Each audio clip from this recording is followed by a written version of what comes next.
Hello everyone, welcome back to my channel again. This time I'm going to share with you this tool. It's called AI on device. You can check it on iOS App Store. This is the screen on my iPhone. I'm going to show you. This is iPhone 11. So basically when you open this app, it will load the default model. And it offers different model choices. I'm going to show you later. Okay, so basically I think this is a very great tool to bring with you to anywhere. So if you want to ask a quick question or ask a quick assistance, it could be very handy. So let's see. So first question I'm asking, what is LLM? So you can see there is AI is thinking, then changes to AI is typing. So it will go on to the streaming mode and show you the results, right? Whenever you want to stop, you can stop. I just stop because LLM is not what I expected. So I ask another question, what is large language model? So it actually provide me with the answer I want. Okay, so it is a streaming mode and give you all the answers word by word. Yeah.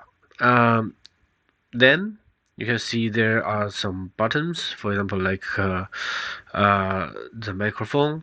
So basically you can input with voice, but sometimes it's not very handy, so I always prefer to type.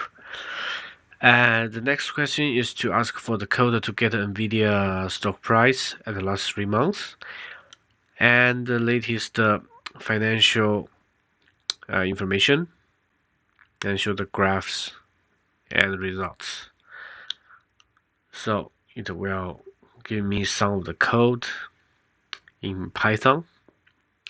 So basically, if you do not specify your language with the default model, it will provide you with Python code.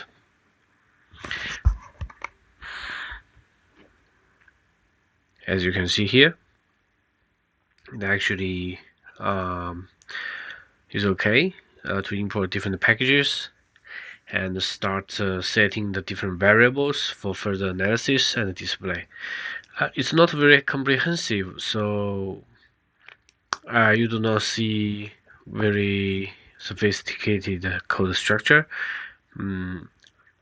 But at this step, I think is okay because it shows something. So if you want to improve, you can keep asking questions, like you talk with other language models.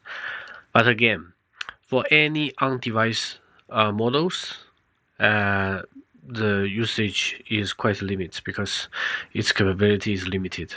As you can see, this advanced setting page, you can download the model and then load it, or you can set different variables, parameters to use the model.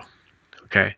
For the chat history, you can scroll up to check and to copy or to change the previous question. That's about it. Wish you like this tool. Thank you. Bye bye.